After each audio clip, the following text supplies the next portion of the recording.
왜 나는 주스 안 해줘요? 오히려 어른이 돼서 약간 서운해지는 부분이 있는 것 같아요. 엄마가 이러다가 사라질 수 있겠네?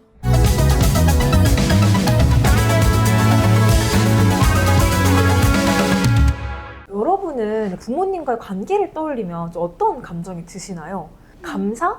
사랑?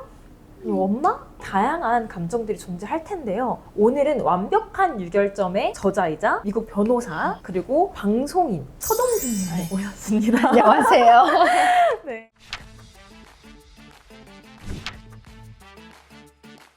이제 동준님 같은 경우는 정말 많은 부모님들이 워너비일 것 같아요. 우리 딸이 그럼 안 이렇게 되는데. 컸으면 좋겠다. 동준님께서 나의 길을 꺾이지 않고 바르게 걸어온 이야기를 같이 나눠보면 좋을 것 같아요. 제가 아직 아이는 없기 때문에 항상 부모님들하고 얘기를 하면 저는 좀 아이의 마음으로 많이 대답을 하게 되는 것 같아요.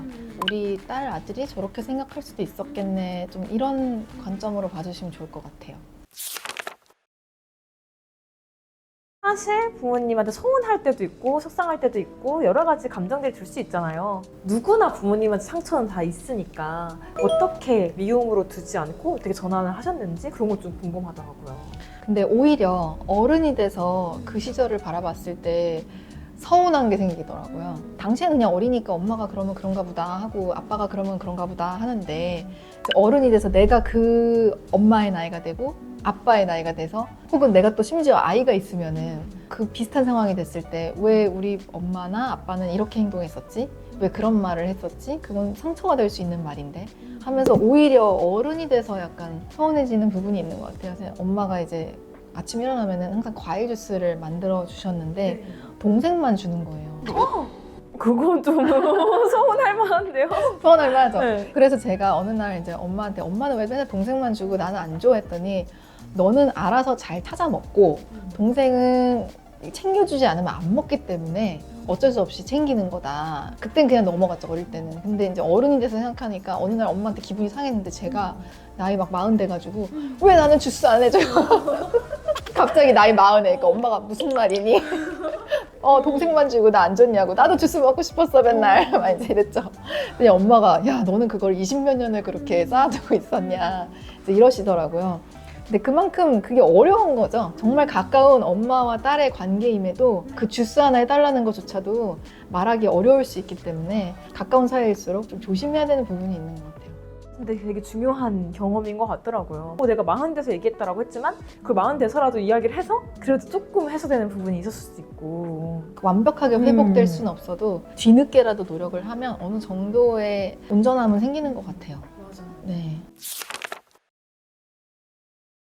완벽한 유결점의 팬으로서 재밌게 읽은 사람으로서 감사합니다. 어떤 마음이었을까 생각됐던 게 엄마의 보호자로서 굉장히 좀 어린 나이 때부터 그걸 좀 느끼셨다고. 중학교 1학년 때 유학을 떠났어요. 그때부터 저는 이제 독립적인 인간으로서의 성장을 할 수밖에 없는 그냥 상황에 처한 거예요. 빨래, 청소, 공부 이만큼 해야지, 나 이때 쉬어야지 뭐 이런 것들을 내가 계획을 할 수밖에 없는 그런 상황이 됐고 큰 이유는 이제 부모님이 영어를 못 하셨기 때문에 그리고 그때 이제 엄마는 아버지의 이 그런 환경 안에서 엄마의 의견이 받아들여지지 않는 그런 삶을 살고 계셨고 엄마는 저의 엄마이지만 주체적으로 살아감에 있어서는 좀 제가 조금 더 앞서 있었던 부분이 있었던 거죠. 덩치도 그렇고 그러니까 제가 엄마를 만나면 예를 들어 은행 가는 것도 두려워하고 모르는 곳에 가는 걸 너무 두려워해요. 그래서 가끔은 갑자기 그냥 차를 옆에 그냥 세워두고 못 하겠대요. 못 가겠대요. 그냥 저는 어린 마음에 왜 저러지 엄마가? 지금 생각하면 엄마가 공황장애가 왔던 것 같은데 그런 걸 겪으면서 제가 어리지만 계속 엄마 괜찮아 내비 보는 거 어려우면은 내가 좌회전 우회전 알려줄게 막 이러면서 엄마를 이끌어야 되는 상황들이 많이 있었기 때문에 엄마를 좀 많이 보호해야겠다라는 생각이 많이 강해졌던 것 같아요. 저 같은 경우도 저희 엄마 어렸을 때 좀 약하셔가지고 제 옆에서 쓰러지셨거든요.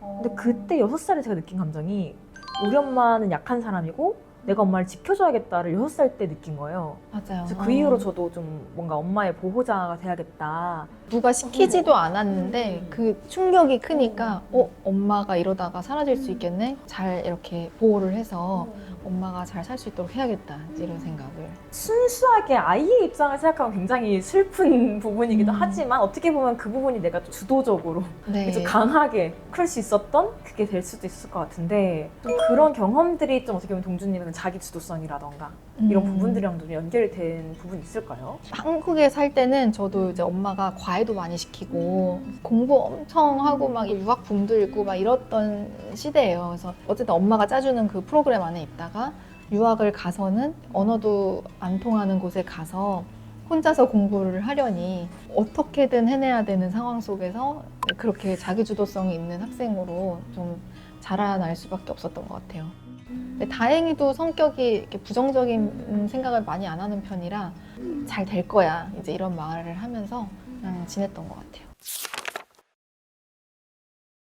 학습법 책도 쓰셨으니까 어떻게 보면 주입식 교육 공부와 주도적 공부의 경험이 완전 달랐을 것 같아요. 말하기가 조금 조심스러운 부분이긴 한데 제가 주입식 교육을 받긴 했는데 그걸 통해서 제가 잘 할 수 있는 아이라는 거는 스스로 깨달았을 테잖아요. 제가 전교에서 또 뭐 1, 2등도 하고 그러니까 피아노도 막 콩쿨 나가면 1등하고 수학 경시대회도 나가고 시키니까 했는데 잘 했단 말이죠.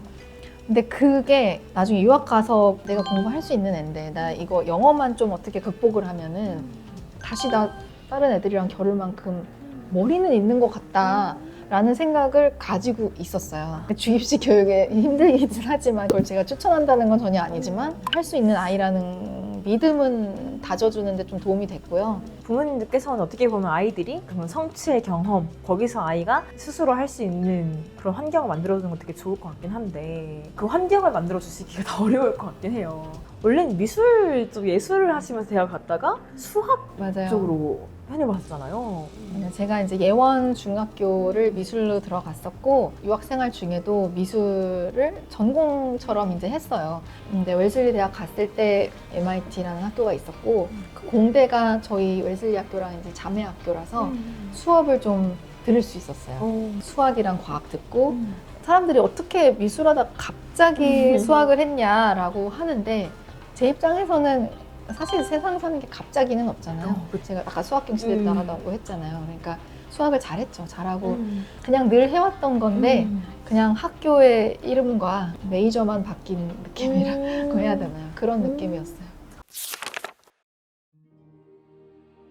이런 부분은 권장하고 이런 부분은 지향하시면 좋다. 이렇게 좀 뭔가 팁 같은 걸 알려주실 수 있는 게 있을까요? 아이마다 다른 것 같아요. 그러니까 제 성격이 이러이러했기 때문에 이게 잘 풀린 걸 수도 있고 또 다른 성격일 경우에는 또 전혀 다른 모습이 됐을 수도 있거든요. 그래서 어쨌든 부모님들은 나의 아이를 잘 알잖아요.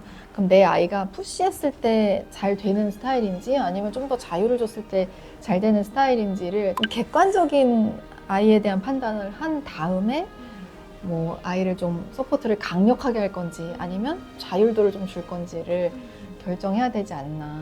성격이 안 맞는 아이가 유학을 가면 굉장히 엇나갈 수 있어요.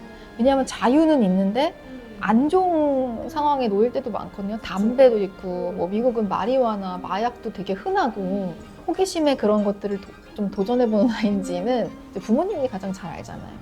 내 아이가 어떤 성향인지 이런 것들을 알아보는 게 굉장히 중요하겠네요. 어떤 마음으로 변호사, 작가, 방송인 이런 것들을 해내시고 있으신지 자세한 내용은 이제 완벽한 유결점에서 그래서 오늘 정말 이 동주님과 이 얘기를 하면서 도움이 됐다거나 아니 나에게 큰 자양분이 됐다 이런 거 느끼신 분들이 많으실 것 같아요. 앞으로 내가 어떤 마음으로 살아가야 될지 댓글로 써주시면은 사인이 담긴 책 3권을 저희가 선정해서 보내드릴 테니까 많은 참여 부탁드립니다.